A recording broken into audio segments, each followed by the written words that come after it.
சான்றோர் மக்களே, பெரியோர்களே, தாய்மார்களே, பக்த கோடிகளே, நம்முடைய ஏகன் அநேகன் திருவாசக தவக்குழு சார்பாக அன்பிற்குரிய பிரியண்ணன் அவர்கள் கனடாவிலிருந்து இயக்குகிற இந்த நிகழ்ச்சி சுமார் 1500 பேர் உறுப்பினர்களாக இருந்து உலகம் முழுவதும் இருந்து கேட்டுக்கொண்டிருக்கக்கூடிய நய உரை. இன்றைக்கு நம்முடைய 32வது நிகழ்ச்சி, 28வது பதிகம் வாழாப்பத்து. இது என்ன வாழாப்பத்துன்னா என்ன அர்த்தம்? ஒரு 10 பாட்டு அதுக்கு வாழாப்பத்துன்னு பேர் கொடுத்துருக்கிறாரு. அதை அவர் கொடுத்தாரா, பின்னால் அதை தொகுத்தவர்கள் கொடுத்தார்களான்னு தெரியும். அந்த தலைப்பெல்லாம் மாணிக்கவாசகரே கொடுத்தாருன்னு நம்ம நினைக்கக்கூடாது. மாணிக்கவாசகரும் கொடுத்துருக்கலாம், பின்னால் வந்தவர்களும் கொடுத்துருக்கலாம். இது வாழாப்பத்து என்று பேர் கொடுத்துருக்கார்கள். காரணம் என்னென்னா, நான் ஆசையெல்லாம் விட்டுட்டேன், நான் இனிமேல் இந்த உலகத்திலே வாழ பிரியப்படலை அப்படின்னு சொல்கிறார். அதான் எனக்கு வாழ பிரியப்படலை.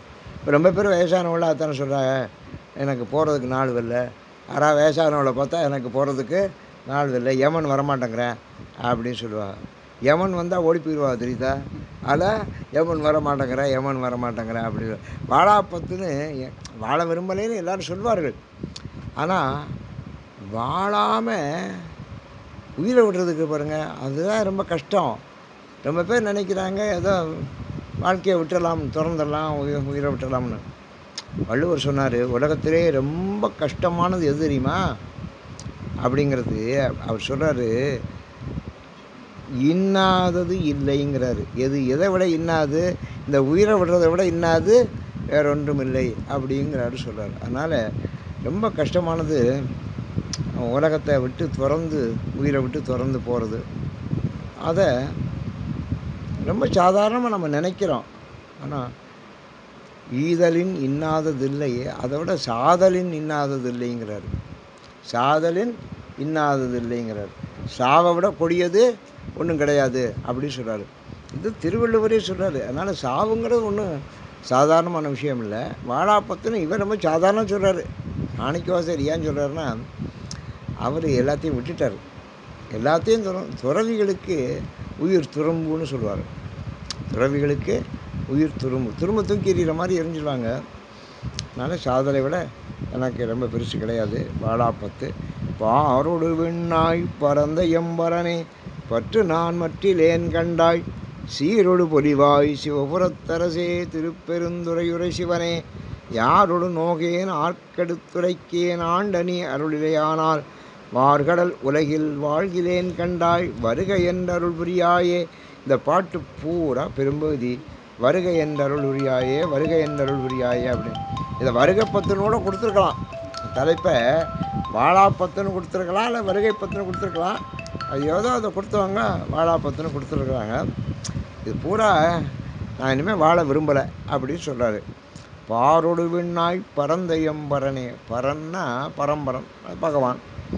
பாரோடு விண்ணாய், அவர் தான் பூமியாகவும் இருக்கிறாரு, அவர் தான் மண்ணாகவும் அவர் தான் இருக்கார், விண்ணாகவும் அவர் தான் இருக்கார். பாரோடு விண்ணாய் பரந்த எம்பரன். இந்த பூமிக்கும் ஆகாயத்துக்கும் ஒரு தொடர்பு இருக்குது. அது ரொம்ப பேருக்கு தெரியலை. பூமிக்கும் ஆகாயத்துக்கும் ஒரு தொடர்பு இருக்குது. ஆகாயம் மேலே இருக்குது. இப்போ நான் ஒரு பையனை பார்த்து கேட்டேன், ஏன்ப்பா ஆகாயம் எங்கே இருக்குது? அங்கே இருக்குன்னு கையை காட்டேன். எல்லாருமே அங்கே இருக்குன்னு கையை காட்டேன். ஆகாயம் அங்கே இல்லை, இந்த பூமிக்கு மேலே இருக்கலாம் ஆகாயம் தான். நம்ம இப்போ பூமியில் இருக்கோம்.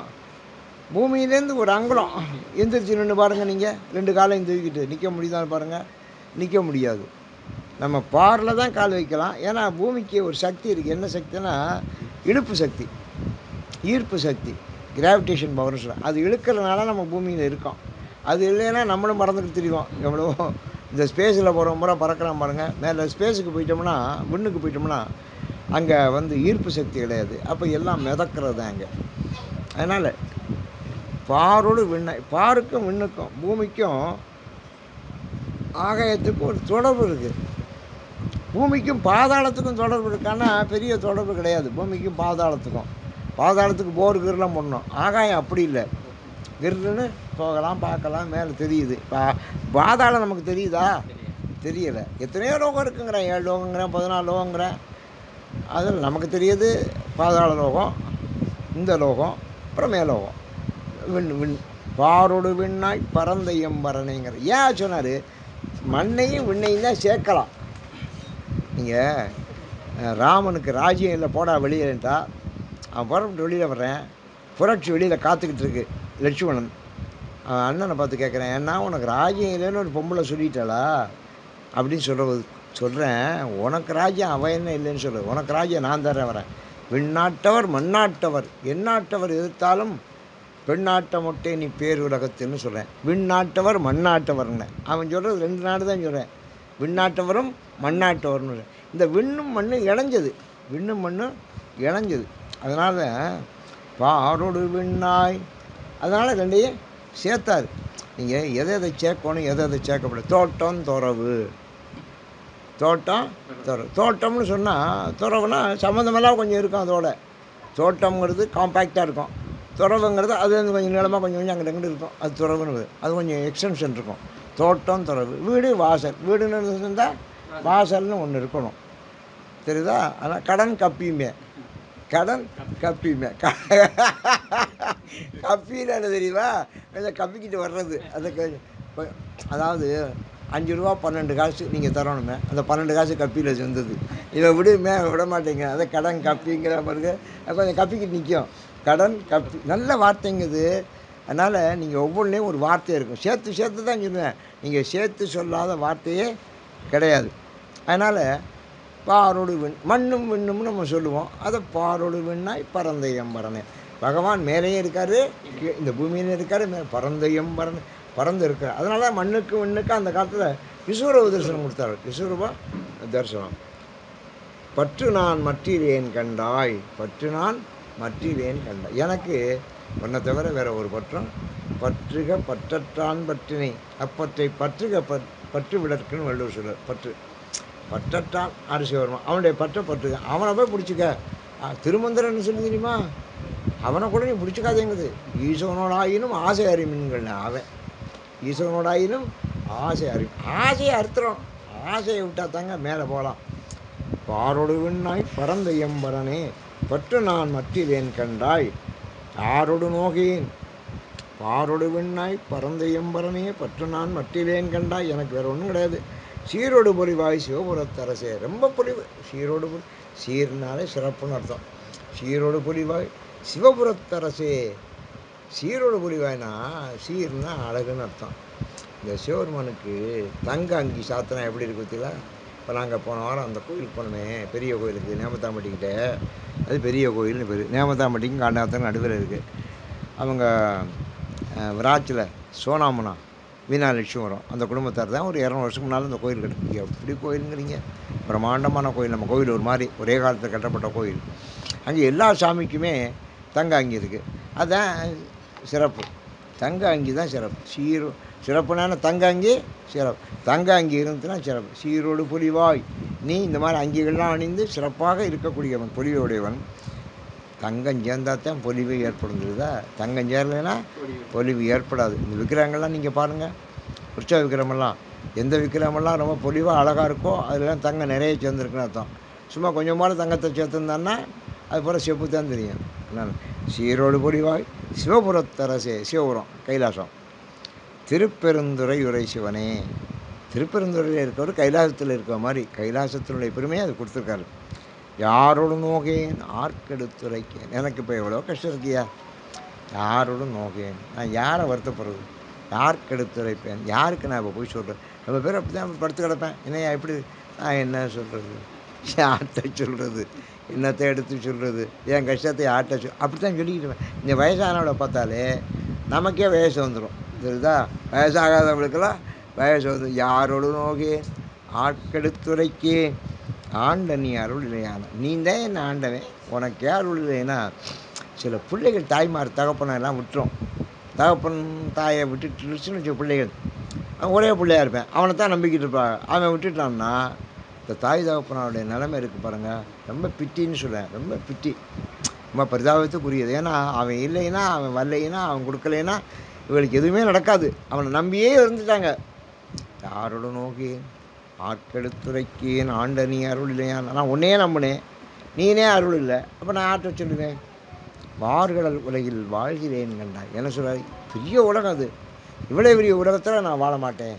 இவ்வளோ பெரிய உலகத்தில் நான் வாழ மாட்டேன், வாழ்கிறேன். உலகம் பெருசு, ஆனால் நான் வாழ மாட்டேன் அப்படிங்கிறாரு. இது ஒருத்தன் தொழில் பண்ணிக்கிருந்தேன், ஒரு தலைவி தொழிலெலாம் நெட்டாக போச்சு, கடன்காரன் நெருக்கிறேன், எங்களுக்கு வேறு வழி இல்லை, நாளைக்கு வான்னு எல்லாருக்கும் சொல்லிட்டேன். நாளைக்கு விடிஞ்சால் 5 பேர் 10 பேர் வந்துடுறாங்க கடன்காரன், வீட்டை சுற்றி முற்றுகட்டுறேன்.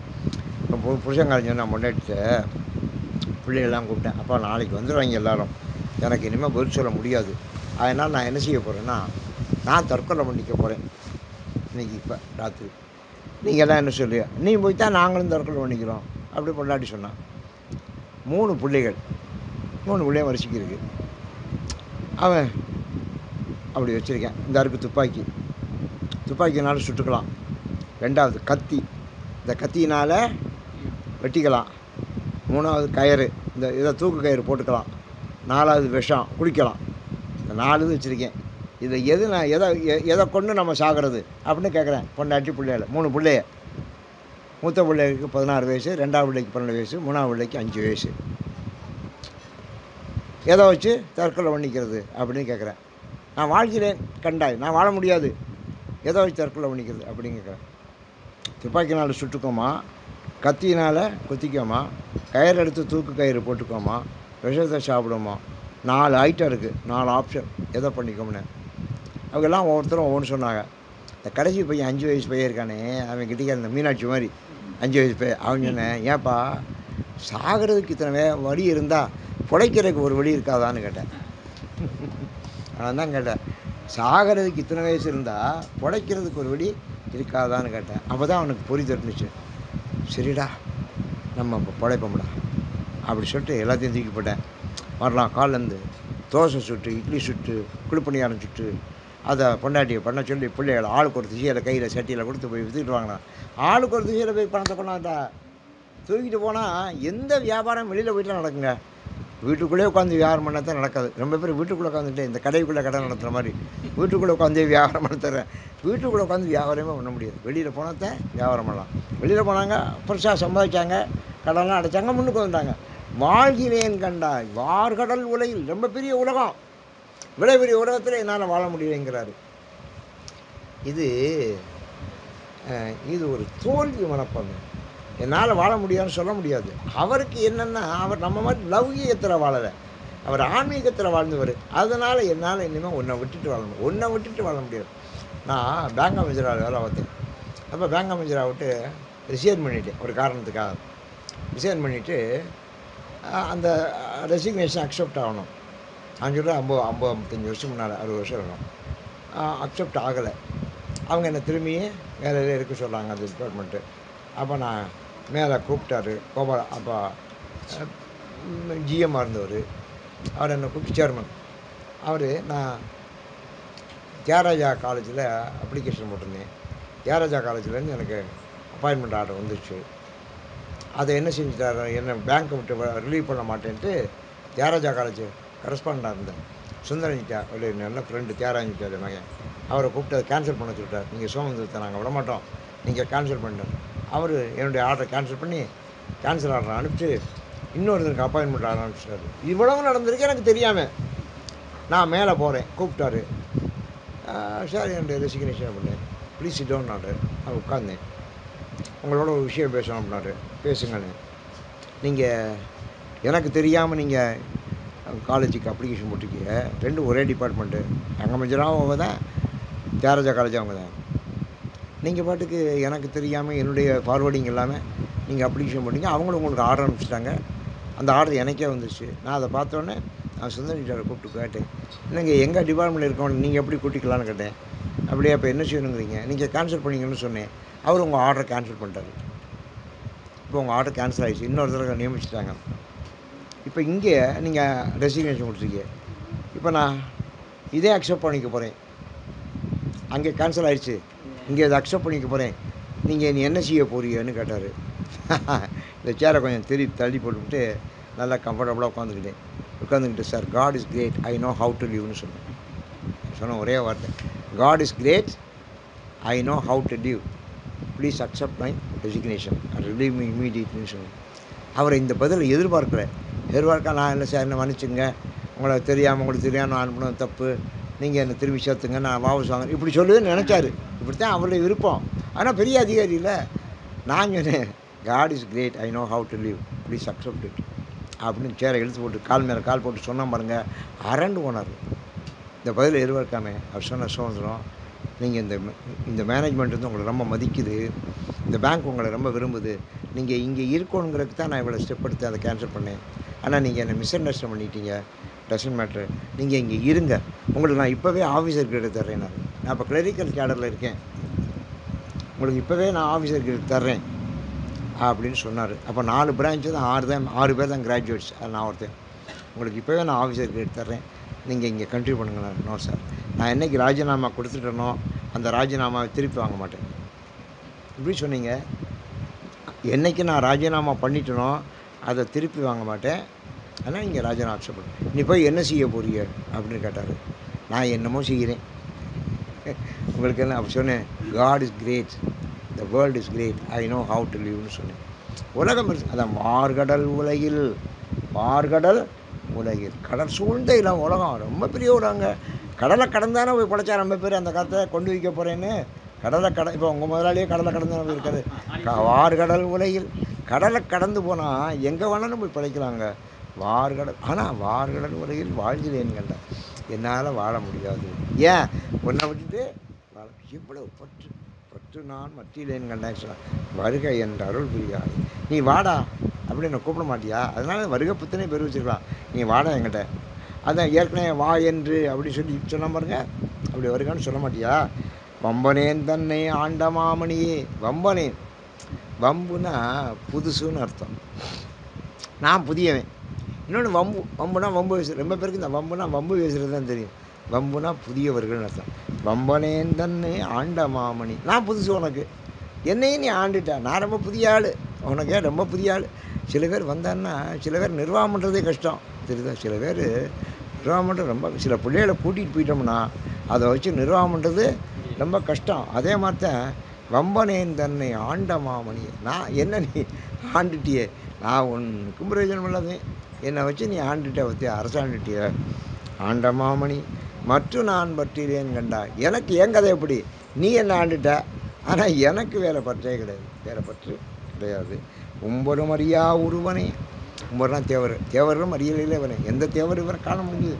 உம்பரும் அறியா ஒருவனே, இருவர்க்கு உணர்வு இறந்து உலகம் ஊடுருவும் செம்பெருமானே. இருவர், கீழே ஒருத்தன் மேலே ஒருத்தன், அயனும் அறியும், அவங்களுக்கு தெரியாமல் இவர் மேலே மேலே மேலே மேலே ஊடுருவி போனாருங்க. ஊடுருவும் செம்பெருமானே, 2 பேரும் அறியாதவாறு எப்படித்தான் அப்படி ஊடுருவி இவ்வளோ பெரிய உருவத்தை எடுத்தாயா செம்பெருமானே.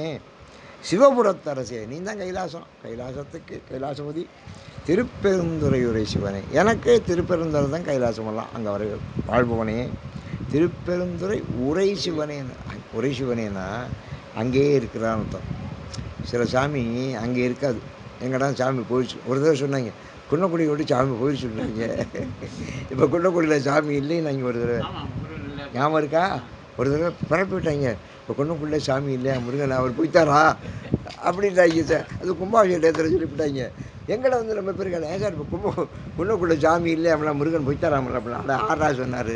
அதெல்லாம் அவர் தான் இருக்கார். உரை சிவனே, அதுக்கு அந்த திருப்பெருந்துறை உரை சிவபெருமானே, சிவனை எம்பெருமானே, என்னை ஆழ்வான், நீ எனக்கு பெருமான், என்னை ஆள்றானே, அதான் முக்கியம். என்னை நீ கூவிக்கொண்டல், கூப்பிடப்பா, என்ன நீ கூப்பிட மாட்டியா? கூப்பிடணும், வான்னு கூப்பிடணுங்க, இங்கேருந்து வான் வா, இங்கே வா, கூப்பிட மாட்டியானே? கூவிக்கொண்டல், நீங்கள் வான்னு கூப்பிட்டதாங்க இந்த இருக்கார் ஒரு பெரிய வாங்கன்னு கொண்டதுனால வந்திருக்கான். கூப்பிட யார் வருவா? வான்னு சொல்லணும், யாராக இருந்தாலும் வான்னு. என்ன நீ கூவிக்கொண்டல், என்ன நீ கூப்பிடு. பாடிமால் புகழும் பாதமே அல்லால் பற்று நான் மற்றிலேன்கின்ற, மால்னா திருமால், பாடி மால் புகழும், திருமால் எதை புகழாரு? பாதமே அல்ல, அந்த திருப்பாதத்தான் புகழ்றாரு. ஏன் அவர் அதைத்தானே பார்க்க போனார், அதைத்தானே பார்க்க, திருவடியைத்தானே பார்க்க போனார், பார்க்க முடிஞ்சா அவரால், அதனால தான் புகழ்றாரு. நீங்கள் பார்க்க முடியலைன்னா, இப்போ சிவபெருமானே நம்ம ஏன் புகழ்றோம் தெரியுமா? அவர் பார்க்காதனால தான். அவர் பார்த்துட்டோம்னு வச்சுங்க, இவர் தானே, இவ்வளோ தானே சிவபெருமான், இவ்வளோ தானே, இவர் தானே அப்படின்ற. நீங்கள் அதனால் சாமி வந்து நம்ம கண்ணுக்கு தெரியாமல் இருக்கார். சாமி கண்ணுக்கு தெரிஞ்சாருன்னா நம்ம என்ன செய்வோம், அதை அலட்சியப்படுத்தும். கண்ணுக்கு தெரியல எதையும் அலட்சியப்படுத்திடுவாங்க. கண்ணுக்கு தெரியலன்னு நம்ம பெருசாக சொல்லிக்கிட்டு இருக்கோம். நீங்கள் ஒரு பெரிய கூட்டம் நடக்குன்னு வச்சுங்க, ஒரு 50 பேர் உட்காந்துருக்கேன், 50 பேர் 49 பேர் பேசிக்கிட்டே இருக்கேன்.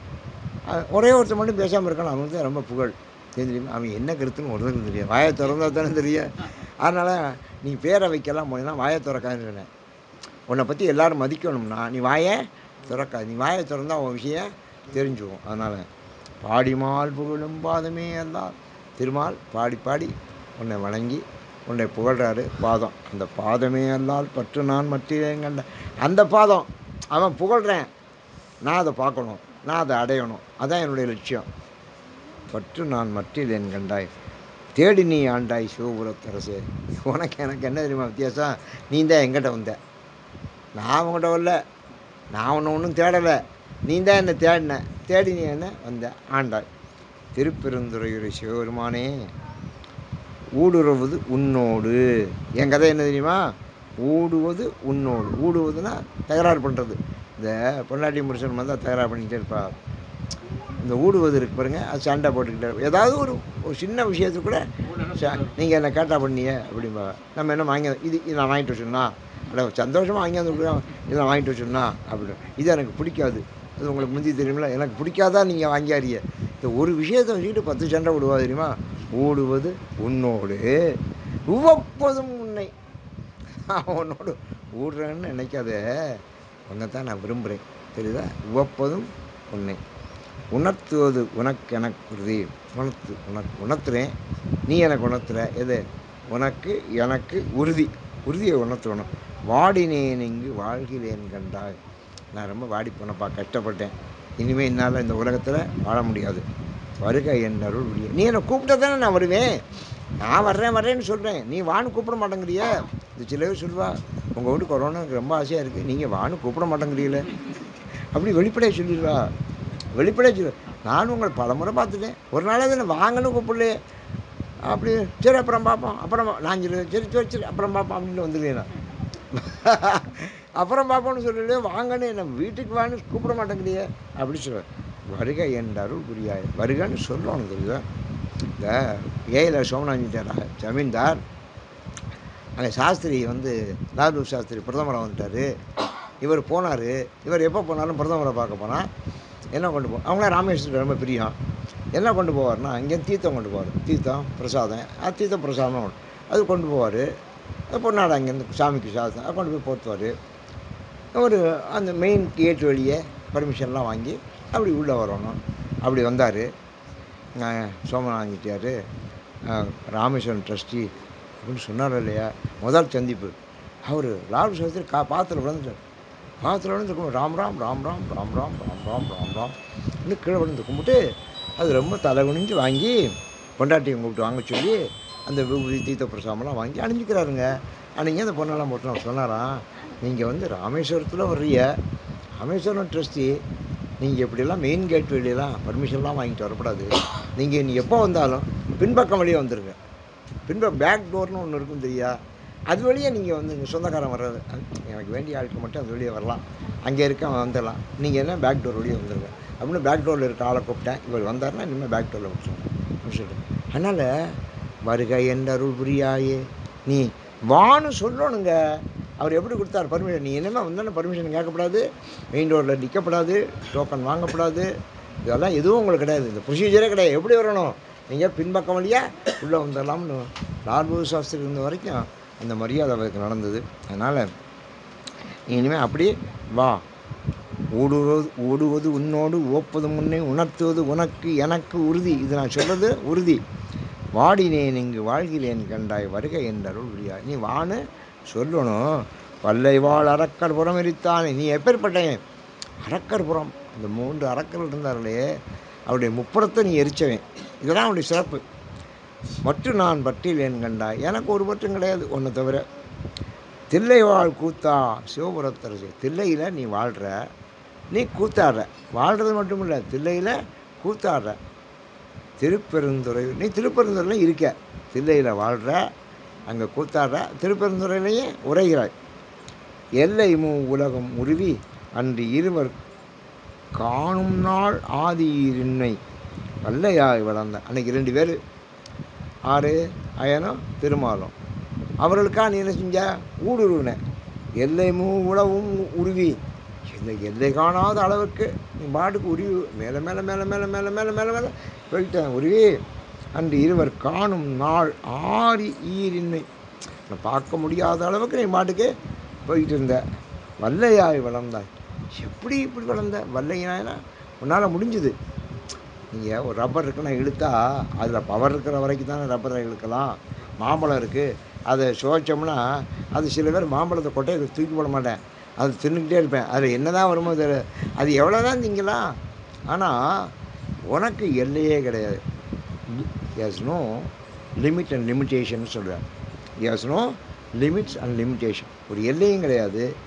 லிமிட்னா எல்லை, லிமிட்டேஷன்னா குறை. லிமிட்டேஷன்னா குறை இருந்தாலும் ஒரு முடிவுக்கு வந்துடும், எல்லை இருந்தாலும் ஒரு முடிவுக்கு வரும். இவனுக்கு ரெண்டும் கிடையாது. குறைவிலா நிறைவே சொன்னார்ல. அதனால் உனக்கு எல்லை கிடையாது, லிமிட்டும் கிடையாது, லிமிட்டேஷனாக கிடையாது. வல்லையாய் வளர்ந்தாய். அதான் வல்லவனா வளர்ந்தார். வாழ்கிறேன்கள். நான் என்ன ஒன்றும் இல்லை, நான் ஜீரோ, எங்களோட ஒரு சக்தியும் கிடையாது. வாழ்கிறேன் கண்டாய் வருகை என்ற அருள் விரியாய். நீ கூப்பிட மாட்டியா? பண்ணின் நேர்மொழியாள் பங்க.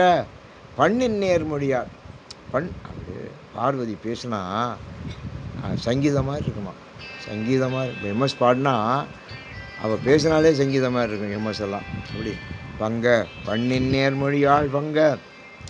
பார்வதியினுடைய அவளுடைய அருமையான மொழி, அது பண் மாதிரி இருக்கும்.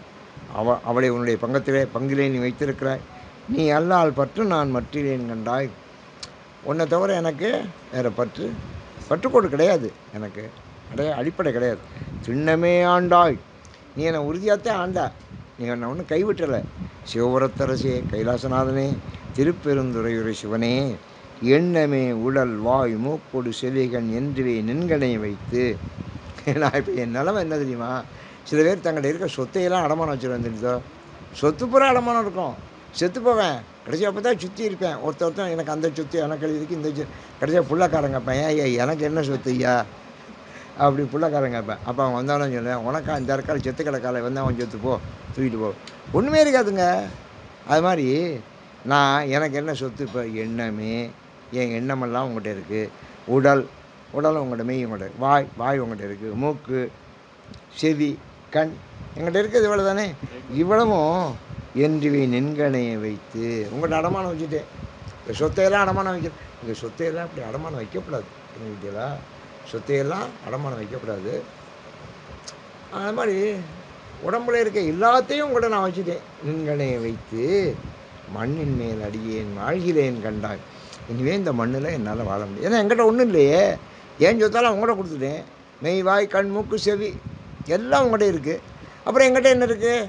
ஒன்றுமே கிடையாது. அதனால் என்னால் இனிமேல் இந்த உலகத்தில் வாழ முடியும். எல்லாத்தையும் உங்கள்கிட்ட நான் வச்சு, முதல்ல உன்னே நான் அடைக்கல அடைஞ்சேன்னு சொல்லிட்டாரு அடைக்கலப்பத்தில். இப்போ எல்லாத்தையுமே உங்கள்கிட்ட நான் கொடுத்துட்டேன். அதனால் என்னால் முடியாது. வாழ்கிறேன் கண்டாய் வருகை என்ற அருள் புரியாயே. என்னை வானு கூப்பிட மாட்டியா? பஞ்சின் மெல்லடியாள் பங்க. பஞ்சின் மெல்லடியாள் அதான் பார்வதி. அவளை பங்கிலே பெற்றிருக்கிற நீ அல்லால் பற்று நான் மற்றிலேன் கண்டாய். எனக்கு வேறு பற்றே கிடையாது. எப்போதுமே சிவனும் பார்வதியும் சேர்ந்தே வருவா, தனியாக வரமாட்டா. எத்தனை பாட்டில் பாடுற முதல்ல அவளை பாட்டிலையும் அவளோடு வரக்கூடியவனே, உடன் வந்திருப்பவனே நான், எனக்கு பற்று கிடையாது. செஞ்சவே ஆண்டாய். நீ சிறப்பாக தான் ஆண்டா. என்ன சிவபுரத்தரசே, சிவபுரம்னா கைலாசம். திருப்பெருந்துறையுரை சிவனே, அஞ்சினேன் நாயே. ஆண்டு நீ அளித்த அருளினே மருளினால் மறந்த வஞ்சனேன். அஞ்சினேன் நாயன். நான் ரொம்ப இந்த உலகத்தில் வாழ முடியாத அஞ்சு போயிருக்கேன். ஆண்டு நீ அளித்த அருளினை, ஒரு காலத்தில் நீ எனக்கு அருள் புரிஞ்ச, அதை மருளினால் மறந்த முட்டாள்தனத்தினால நான் மறந்துட்டேன். ஆமாம், எத்தனை பேர் தெரியுமா? பகவான் எவ்வளவோ கொடுத்துருக்காருங்க, நம்மகிட்ட விட்டுறாங்கல்ல. பகவான் யாரையும் அனாதையாக படைக்கலை. ஒருத்தன் நான் ரொம்ப அனாதை சார் அப்படின்னேன். ஒரு டாக்டர் சொன்னார், நீ அனாதைங்கிறீங்கள, அப்போ நான் ஒன்று வச்சுக்க, உன்னுடைய கிட்னியத்தா, உனக்கு நான் 2 லட்ச ரூபா தரேன். உன் கிட்னியத்தா 2 இருக்குது, ஒன்றை தந்துடு, நான் எடுத்துக்கிறேன், ஆப்ரேட் பண்ணி ஒரு 2 லட்ச ரூபா தரேன். அவங்க என்ன சாசா அதெல்லாம் முடியாது அப்படின்னா, அப்போ பின்ன அனாதைங்கிற 2 லட்ச ரூபா இப்போ உங்கள்கிட்ட இருக்கேப்பா, ஒரு கண்ணத்தா, ஒரு கண்ணுக்கு 2 லட்ச ரூபா தரேன். அப்போ 4 லட்சம் ஆச்சுல்ல. கண்ணை தந்தா 2 லட்சம், கிட்னியை தந்தா 2 லட்சம், இவ்வளவு உங்கள்கிட்ட இருக்கப்பா, நீ போய் அனாதைங்கிற. ஆனால் யாரும் அனாதை இல்லை, பகவான் அவளை வச்சுருக்காரு தெரியுமா, கிஃப்ட்டு நமக்கு, அதெல்லாம் கிஃப்ட்டு கொடுத்துருக்காரு. அஞ்சினேனாயேன் ஆண்டு நீ அளித்த அருளினை மருளினால் இதெல்லாம் அருள் அவன் செஞ்சிருக்க அருள். அதை மருள்னா முட்டாள்தனம். மருளினால் மயக்கம் மறந்த வஞ்சனேன் இங்கு வாழ்கிறேன். நான் ஆறு, நான் வஞ்சகன். நீ எனக்கு எவ்வளவோ செஞ்சுருக்க, ஆனால் நான் வஞ்சகன். நான் மறந்துட்டேன். நீ செஞ்சாலாம் மாட்டேன். சில பேர் முதலாளி செஞ்சாலாம் மறந்துட்டு வந்துடு. நீ எனக்கு என்ன செஞ்ச அப்படின்னு புள்ளையே கேட்க. அப்புறம் நீ எனக்கு என்னையா செஞ்ச? புள்ள கேட்குதுங்க அப்பச்சிய, நீ எனக்கு என்ன செஞ்ச அப்படின்னு கேட்கும்.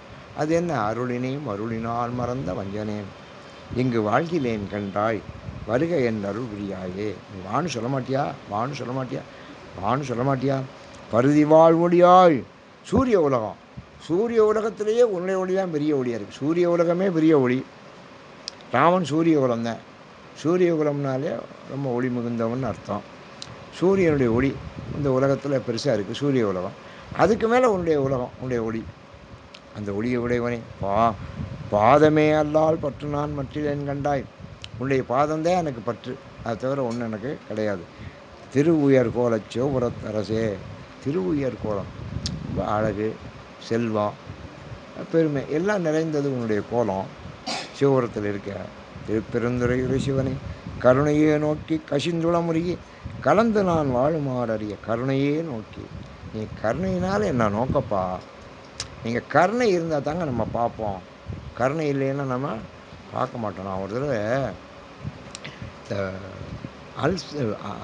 பயிற்சி வியாதியில், அதாவது மூலபௌத்திர நோய், அதில் ஒரு 7.25 வருஷ காலம் ரொம்ப கஷ்டப்பட்டேன். 7.5 வருஷம். அந்த எனக்கு 7.5 நடந்துக்கிட்டு இருந்துச்சு.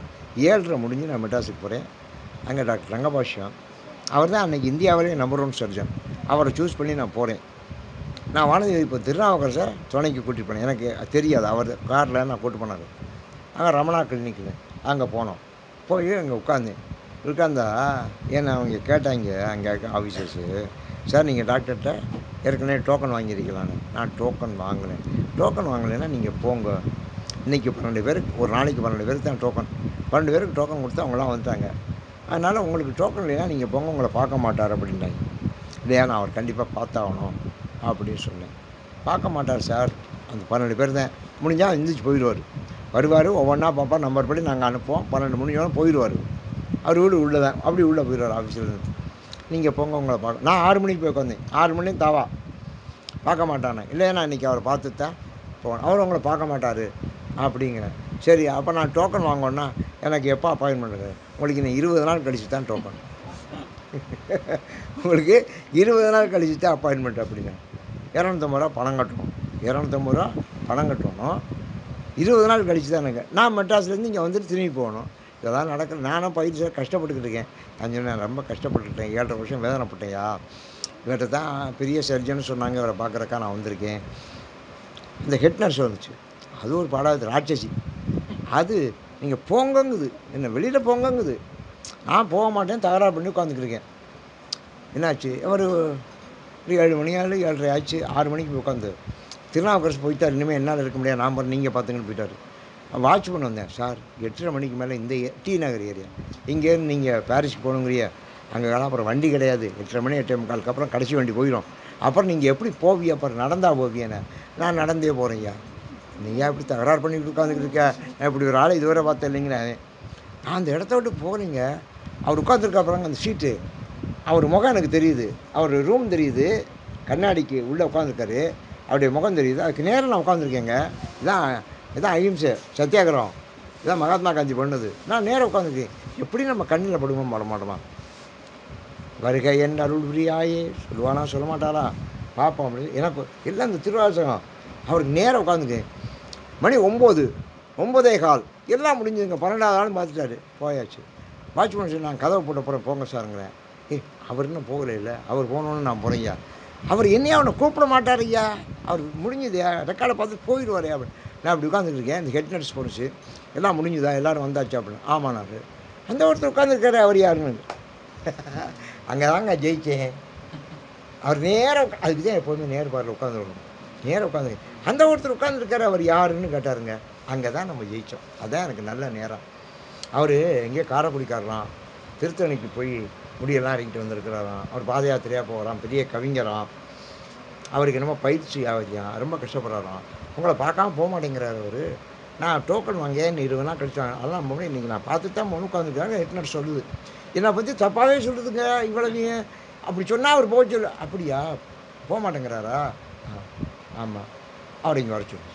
அவர் போக சொல்லணும்னு சொல்லுவார்னு அது நினைக்குது. இப்படி சொன்னால் அவர் போக சொல்லணும்னு சொல்லுவார்னு நினைக்குது. அவரை இங்கே வர சொல்லு. அதான் வருகை என்ற அருள் புரியாயே. இப்போ புரியுதா அந்த அர்த்தம்? வருகைன்னு சொல்கிறது கஷ்டங்க.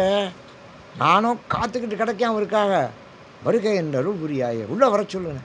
எனக்கு சார் உங்களை கூப்பிட்றாரு சார்ண்ணே வாட்சிவன் ஆச்சரியப்படுறேன். என்ன சார் இந்த ஆஃபீஸில் இப்படி நடந்ததே இல்லை சார். இப்படி வைராக்கியம் உட்காந்துக்கு ஆளையும் அது வான்னு சொன்ன டோக்கன் கிடையாது சார், உங்களுக்கு 200 முறை ஃபீஸ் கிடையாது, உங்களை வாங்குறாரு. எங்கள் ப்ரொசீஜரே போச்சு சார் அப்படிங்க. ஹெட்னர் சார், நீ ஆளையா நீ இப்படி வந்து உட்காந்து தகராறு பண்ணிக்கிட்ட, கூப்பிட்றாரு அவர்கிட்ட போயா அப்படிங்குது. நான் அப்புறம் உள்ள போனேன் சார் வாங்க அப்படின்னா உட்காந்து. நான் அப்புறம் என்னுடைய கோல்டு மெடல்லாம் காட்டினேன், மந்திரிகளோட இடத்துல பழமெல்லாம் காட்டினேன். இதெல்லாம் காட்டினது நம்மளை கொஞ்சம் மதிப்பார் அவர். இந்த ஆளும் சரியான ஆள்கிட்ட இதெல்லாம் சார் நீங்கள் ரொம்ப பெரிய பொயட்டா அப்படின்னாரு. ஆமாண்ணே, ரொம்ப பெரிய ஆச்சரியம் சார். நல்ல வேலை எங்கள் ஹெட்னஸ் உங்களை கரெக்டாக தெரிஞ்சுது, உங்களை போக சொல்கிறா அப்படியே சொன்னிச்சு. நான் தான் என்னமோ தெரியல என் மனசில் படித்து உங்களை கூப்பிட்டேன். இப்போ உங்களுக்கு என்ன பிரச்சனைனாரு.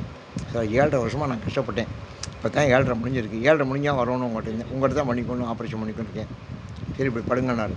என்ன சார் டோக்கன் கிடையாது, ஃபீஸ் கிடையாது, ப்ரொசீஜர் கிடையாது, என்ட்ரி கிடையாது, படுங்கன்னாரு. பெட்டில் படுத்தேன், எல்லாம் செக் பண்ணார். சார் உங்களுக்கு சீரியஸாக இருக்குது இந்த வியாதி, பயிற்சி உடனே ஆப்ரேட் பண்ணணும், நீங்கள் உடனே பண்ணிங்க, நான் பண்ணுறேன் அப்படின்னாரு. சரி சார் இப்போ நீங்கள் டெஸ்ட் எடுக்கணும். இன்னும் மலம் எழுதினாரு. அது ஒரு 5-6 டெஸ்ட்டு இதெல்லாம் எடுத்துக்கிட்டு இதெல்லாம் 2 நாள் ஆகும், நீங்கள் இந்த டெஸ்ட் எடுத்துகிட்டு வாங்க அப்படின்னா. நான் சொன்னேன் இது எதுக்குன்னு கேட்டேன். உங்கள் உடல்நிலை பற்றி எனக்கு தெரியும் அப்படின்னா. சார் என் உடல் நல்லா இருக்குது, நீங்கள் டைரெக்ட்லி கோட் ஆப்ரேஷன் அப்படின்னு சொன்னேன். சார் நீங்கள் சொல்கிற பற்றியெல்லாம் நான் ஆப்ரேட் பண்ணல, எனக்கு அந்த ரிசல்ட் வரும்னாரு. அப்புறம் மறுநாள் காலைல போய் அதுக்கு ஒரு 500 800 1000 செலவானுச்சு. ஒரு 5-6 இடத்துக்கு போய் டெஸ்ட் எடுத்துட்டு 2ஆம் நாள் வந்தேன். வந்தாலும் பார்த்தாரு, alright you are correct Miss Somasundaram அப்படின்னாரு. உங்கள் பாடி ரொம்ப கரெக்டாக இருக்குது, ஆப்ரேட் பண்ணால் நாளைக்கு காலையில் உங்களுக்கு ஆப்ரேஷன், நாளைக்கு காலையில் வந்து அட்மிட் ஆகிடுறாங்க. உடனே அட்மிட் ஆகினேன். ஆப்ரேட் பண்ணால் 24 நாள் தேங்கினேன். ஆப்ரேஷன்லாம் முடிச்சாருங்க. முடிச்சாச்சுன்னா எனக்கு வியாதி தீர்ந்துருச்சு. என்னை டிஸ்சார்ஜ் பண்ணிட்டாருங்க. மறுநாள் காலையில் அந்த அம்மா, சார் உங்களை டிஸ்சார்ஜ் பண்ணியாச்சு நீங்கள் போகணும். ஏம்மா நான் பணமே கொடுக்கலையே அவருக்கு, நான் அவரை பார்த்தெல்லாம் சொல்லித்தோணுமா, உங்களோட பணமெல்லாம் ஆடுங்க, உங்களோட டோக்கனாக வாங்கலை நீங்கள் உங்கள்கிட்ட ஒரு பணமாக கேட்குறாரு, நீங்கள் தான் பெரிய பொயட்டுன்ட்டியே. அவர் உங்கள்கிட்ட ரொம்ப ஆசை. நான் ஒரு கவிதை வேறு அவருக்கு எழுதி கொடுத்தேன், அதை அச்சு போட்டு அங்கே கண்ணாடி போட்டுக்கு. அங்கே எல்லாம் சொன்னாங்க, சார் கண்ணாசனை இங்கே 10 முறை வந்திருக்காரு, ஆனால் அவர் கவிதை எழுதுறாரு, நீங்கள் அருமையாக எழுதி வைக்க கவிதை அப்படின்னு. ரொம்ப சந்தோஷப்பட்டார். ஆனால் அவர் போச்சுட்டார், உங்களை போச்சுட்டார் சார் அப்படின்னு. நான் அவரை பார்க்காம போவேன். என்ன சார் அன்றைக்கும் தயாராக பண்ணிக்கிட்டீங்க, இன்றைக்கும் தயாராக பண்ணி உட்காந்துக்கு உங்கள் ரூமுக்கு பாருங்கள், அடுத்த ஆள் காத்துக்கிட்டு இருக்குனுச்சு. அதெல்லாம் எனக்கு தெரியாது. அந்த ஆள் தான் வேறு ரூமில் போடு. நான் அவர் சாயங்காலம் பார்த்துட்டோம். சாயங்காலம் வந்தாலும் முதல் ஆளாக என்ன அனுப்புனா, நீங்கள் என்ன போகலையா அப்படின்னாரு. நீங்கள் என்ன, நான் உங்களை டிஸ்சார்ஜ் பண்ணிட்டேனே அப்படின்னா. சார் நீங்கள் டிஸ்சார்ஜ் பண்ணிட்டீங்க, பட் உங்களுக்கு நான் ஒரு பணமும் தரலையே. அவர் அன்றைக்கி பணம் போட்டிருந்தாங்கன்னா எனக்கு ₹1,00,000 வரைக்கும் போடலாம். ஒரு ஷீட்லாம் தாளில் எழுதி கொடுக்கலாம். அவர் எழுதி கொடுக்கல. அந்த அம்மா சொல்லுவோம், உங்களுக்கு ஒன்றுமே எழுதி கொடுக்கல சார், தாளில் உங்களுக்கு சார்ஜ் கிடையாது சார், யூ ஆர் ஃப்ரீ, அன்றைக்கும் ஃப்ரீ இன்றைக்கும் ஃப்ரீ, போங்க சார் அப்படின்ச்சு. சார் எனக்கு என்ன, நான் ஏதாவது உங்களுக்கு கொடுக்கணுட்டா, நீங்கள் ஒன்றும் தர வேண்டாம் சோமசுரம், உங்களுக்கு நான் வைத்தியம் இன்னொரு 5-6 நாளைக்கு உங்களுக்கு நான் பேண்டேஜ் போடணும், நீங்கள் எங்கேயாவது தங்கிக்கிங்க, 5-6 நாள் வாங்க, நான் உங்களுக்கு நானே பேண்டேஜ் போடுறேன் அப்படின்னாரு. சரி சார் நான் உங்களுக்கு ஏதாவது தரணும், நீங்கள் ஒன்றும் தரணும் போதும் பரவாயில்ல அப்படின்னாரு. இல்லை சார் நான் ஒரு அப்போ நான் எங்கிட்ட 1000 ரூபா தான் கையிலேயே இருக்கேன், ரொம்ப பெரிய பணம் வச்சுருக்கோமா. நான் சொன்னேன் எங்கிட்ட ஒரு 1000 ரூபா இருக்குது, அதை டோக்கனாக தரேன். இல்லை சொல்கிறேன், அதை நீங்களே வச்சுங்க, அது உங்களுக்கு பயன்படும்னா, அது உங்களுக்கு பயன்படும், நீங்களே வச்சுங்க அப்படின்னாரு. ஏன் சார் வேண்டாங்கிறீங்க அப்படின்னு கேட்டேன். சொன்னார், நீங்கள்லாம் தமிழுக்கு எவ்வளோ சேவை செய்கிறீங்க, நாங்கள்லாம் என்ன தமிழுக்கு செய்கிறேன். This is my contribution to Tamil language and லிட்ரேச்சர்னா. This is my contribution to Tamil language and literature. இது என்னுடைய வாழ்க்கை வரலாறு எழுதியிருக்கேன். அவரை பற்றி தனி புத்தகம் எழுதியிருக்கேன், மூலபுத்திர நோய். அன்றைக்கி அவர் வருகன்னு சொன்னனால அன்றைக்கி சொன்னால் எனக்கு இனிமேல் உங்களுக்கு இந்த வியாதி இல்லைன்னா இருக்குது. இன்றைக்கி வரைக்கும் இல்லைங்க, 55 வருஷம் ஆச்சுங்க, இன்றைக்கி வரைக்கும் கிடையாது. அந்த காதல் நான் என்ன பாடுபட்டேன் தெரியுமா. அதனால் வருகங்கிறதுக்கு அவ்வளோ அர்த்தம் எனக்கு தெரிஞ்சுக்கிட்டீங்களா. என்னை வருகன்னு கூப்பிட்டா பாருங்க, நீங்கள் தான் அனுபவத்தில் அடையணுங்க. அனுபவம் இல்லாமல் இதுக்கு அர்த்தம் சொல்ல முடியாது, அனுபவம் இல்லாமல் அர்த்தம் சொல்ல முடியாது. அதனால் பந்தனை விரலால் கருணையே நோக்கி, அதான் கருணை, கசிந்துளம் முருகி கலந்து நாள் வாழுமாறறியா மருளனேன். உன்னோட கலந்து என்னால் வாழ தெரியல, நான் மயக்கம் உள்ளேன். வாழ்கிலேன் கண்டாய் வருகை என் அருள்புரி. நான் இனிமேல் வாழ முடியாது, நீ வான்னு கூப்பிட மாட்டியா? பந்தனை விரலால் பங்க நீ அதெல்லாம் பந்து விளையாடுறது. அவன் வந்து பந்து பிடிச்சி விளையா, அதான் பந்து பந்து போட்டு தான் அந்த காலத்தில் விளையாடுவா. பந்து அணை விரலால் பங்க பார்வதியினுடைய பங்கனே பற்று நான் மற்றிலேன் கண்ட ஒன்னவல்ல எனக்கு ஆள் கிடையாதப்பா. செந்தழல் போல்வா, நீ தழல் போன்றவன். செந்தழல் தானே தழல், அவன் திருவண்ணாமல் தழலாத்தானே அக்னியாத்தானே எழுந்தேன். சிவபுரத்தரசே திருப்பெருந்துறையுரை சிவனே அந்தமில் அமுதே. அமுது அதுக்கு ஒரு அந்தம் உண்டு, ஆனால் நீ அந்தமில்லாத அமுது. அரும்பெரும் பொருளே, உலகத்திலேயே ரேர், யூனிக், யூனிக்னாலும் ரேர்னாலும் அரும்பெரும் பொருளே ஆரமுதே அடியேனை வந்து உய ஆண்டாய். நீயே வந்து என்னை உய்யும்படியாக ஆண்டவனே வாழ்கிறேன் கண்டாய். என்னால் இனிமேல் வாழ முடியாது, வருக என்று அருள் புரியாயே. என்னை வான்னு கூப்பிட மாட்டியா? பாவநாசா, பாவநாசா, அதான் பாவநாசா. அங்கே போய் வணங்கினா பாவமெல்லாம் நாசம். ஒன்று வச்சுங்க, பாவம் குறையும்னா கங்கையில் ஆடணும். உங்களுக்கு நான் ஏற்கனவே சொல்லியிருக்கேன். பாவம் நம்ம செஞ்சுருக்க பாவம் குறையும்னா, சில பேர் என்ன சொல்கிறேன், நீங்கள் யாகம் வளருங்கிறேன். யாகம் வளர்க்குறது புண்ணியத்துக்காக. பாவம் போகணுன்னா கங்கையில் குடிக்கணும், புண்ணியம் வரும்னா யாகம் பண்ணணும். தெரிஞ்சுக்கிட்டீங்களா? நமக்கு புண்ணியம் வரும். இப்போ ராமன் பிறக்கணும், புண்ணியம். அதுக்கு என்ன செஞ்சேன்? தசரதன் யாகம் தான் வளர்த்தேன். கங்கையில் குடிக்கலை, அவன் சரையில் குடிக்கலை. பாவம் போகணுன்னா கங்கையில் குடிக்கணும். அதான் சார் பாவநாசா, நீ பாவத்தையெல்லாம் நாசம் செய்கிற. அதான் பாவநாசம்னு ஒரு ஊருக்கு பற்றில, அது பாவத்தை நாசம் செய்கிறோம். உன் பாதமே அல்லால், அந்த அந்த பாதம், அந்த பாதம் இருக்குது பாருங்கள், அதை தொட்டம். இந்த பாதத்துக்கு அவ்வளோ மரியாதை இருக்குங்க, அவ்வளோ சக்தி. ரொம்ப பேருக்கு பாதத்தினுடைய மரியாதை தெரியலை. பாதத்துக்கு அவ்வளோ சக்தி இருக்குது. பாவநாசா உன் பாதமே அல்லால் பற்று நான் மற்றிலன் கண்டாய். எனக்கு வேறு ஒன்றும் கிடையாதப்பா. தேவர்தம் தேவே, தேவர்களுக்கெல்லாம் இந்த ராஜா சிவபுரத்து அரசே கைலாசபதியே திருப்பெருந்துறையுரை சிவன். திருப்பெருந்துறை தாங்க அவருக்கு முக்கியம். நீ எங்கே இருக்க? பாவநாசத்தில் இருக்க, தேவர்களுக்கெல்லாம் தேவனாக இருக்க, கைலாசத்தில் இருக்க. ஆனால் எனக்கு எங்கே இருக்க? திருப்பெருந்துறையுரை சிவனே மூவுலகுருவ இருவர்கள் மேலாய் முழங்கடலாய் நிமிர்ந்தானே. எப்படி மூவுலகுருக, 3 உலகம், இந்த உலகம், பாதாள லோகம், மேலோகம், 3 லோகத்துக்கும் உருவிக்கிட்டு மேலே போனியே. யாருக்கு? இருவர்கள் மேலாய். ஒருத்தன் கீழே இருக்கேன், ஒருத்தன் மேலே இருக்கேன். ஒருத்தன் கீழே இருக்கேன், ஒருத்தன் மேலே இருக்கு. அவங்களுக்கு நடுவில் நீ உருவிக்கிட்டு போனியே. முழங்கு அழலாய் நிமிர்ந்தானே. நீ என்ன நெருப்பு மேலே ஏறி இருந்ததுதா? நெருப்பு மேலே ஏறி, இந்த நெருப்பு தான் மேலே ஏறினுச்சு, கீழே இறங்குனுச்சு. உலகத்திலேயே ஒரு நெருப்பு மேலே ஏறி கீழே இறங்குறது இவர் தான். நெருப்பு எப்போதும் மேலே தான் போகும், தண்ணி எப்போதும் கீழே தான் போகும். தண்ணியை ஊற்றினா கீழே தான் போகும், நெருப்பு எப்போதும் மேலே தான் போகும். ஆனால் இவர் தான் என்ன செஞ்சேன்? சிவபெருமான் தான் கீழையும் மேலேயும் போன நெருப்பு இவர். ஒரு நெருப்பு தான் உலகத்திலே. கீழ் மேலாய் முழங்கடலாய் நிமிர்ந்தானே. முழங்கடலாய், அந்த நெருப்பு எப்போவுமே தீ எரிஞ்சு சட சட சட சத்தம் கிடந்ததுதா, வெடிக்குது பற்றில. நெருப்பு எப்போ அதான் முழங்கும். நெருப்பு வந்து முழங்கும். நீரும் முழங்கும்ல, நீரும் மடமடமான வரும். முழங்கடலாய் நிமிர்ந்தான் நிமிர்ந்தனி மர உரியானை மாவுரியானை, யானையை போர்த்தியவன், யானையை தோலா போர்த்தினவன். வாழ்கிலேன் கண்டாய் வருக என் அருள் புரியா. நீ வருகன்னு சொல்ல மாட்டியா? கடைசி பாட்டு பழுதில் புகழால் பங்கனி அல்லா. அவள் பார்வதியே உன்னுடைய பங்கிலே வைத்து, அவளுக்கு ஒரு பழுதும் கிடையாது. சொல் புகழ், பழைய புகழை உடையவள். உனக்கும் அவளை அந்த புகழும் உண்டு.